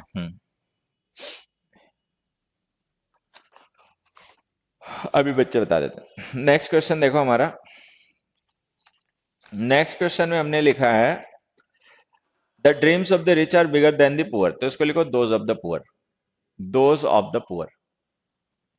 कंपैरिजन यहाँ पे जो हो रहा है ना, वो ड्रीम्स का हो रहा है, रिच और पुअर का नहीं। 119 देखो, the Congo is only one of the reverse. अब देखो अगर हम ये लिख रहे हैं ना only one of the reverse, तो इसका मतलब हो गया द ओनली रिवर, इसका मतलब ये हो गया the only river, the Congo is the only river. तो अगर हम द ओनली रिवर लिख रहे हैं तो रेफरेंस सिंगुलर हो गया, तो इसका मतलब दैट जिसे रेफर कर रहा है ना, वो मीनिंग सिंगुलर है। अगर सिंगुलर है तो दैट के बाद में वर्ब सिंगुलर लिखो, crosses, that crosses the equator twice. मतलब कॉन्गो के लिए ऐसी रिवर है जो इक्वेटर को 2 टाइम्स क्रॉस करती है।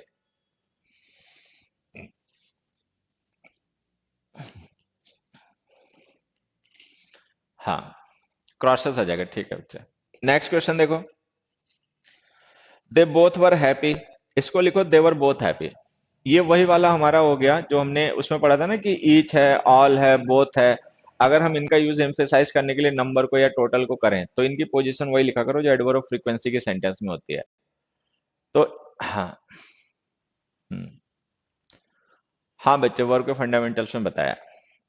अगला देखो, तो इस सेंटेंस को हम दो तरीके से सही कर सकते हैं, या तो हम लिखें they were both happy, they were both happy, या हम लिखें both of them were happy. तो या तो both of them were happy लिख दो या लिख दो they were both happy. Next question देखो, the price of petrol has fallen, it is one reason why people are driving more this days.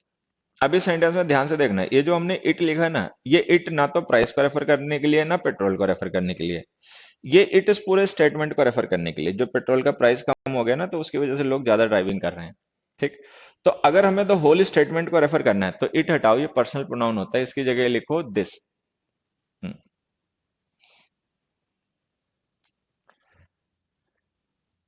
To remove नहीं होगा बच्चों में शायद। अब एक चीज सोचा करो अपने दिमाग से, अगर बोथ दो के लिए यूज होता, दो लिखा हुआ तो गलत क्यों हो गया, पांच के लिए लिख दोगे तो ना गलत हो जाएगा।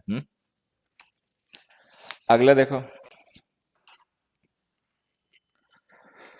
तो इसमें लिखो this is one reason why people are driving, this का मतलब जाएगा दिस होल स्टेटमेंट। अगला देखो, they think that it is me who stole their luggage. अब यहाँ पे देखो, जो इट इज मी हमने लिखा ना, ये मी कॉम्प्लीमेंट है, और ये मी कॉम्प्लीमेंट करने के लिए यूज किया गया हु को, हु है सब्जेक्ट। तो अगर ये मी हु को सब्जेक्ट को कॉम्प्लीमेंट कर रहा है, तो ये भी सब्जेक्ट हो गया, तो लिखो I, it is I, it is I who has stolen your, who, it is me I who stole their luggage. 123, 123 question में देखो हमने लिखा the committee has chosen their new president unanimously. हम्म, अब मुझे लग रहा है नेट की थोड़ी सी दिक्कत इधर से आ रही है अभी। हाँ, तो इट इज आई आ गया। नेक्स्ट देखो, नेक्स्ट वन में लिखा था committee has chosen their new president unanimously. ये हालांकि कॉन्सेप्ट हमने नाउन में पढ़ा था, ठीक है।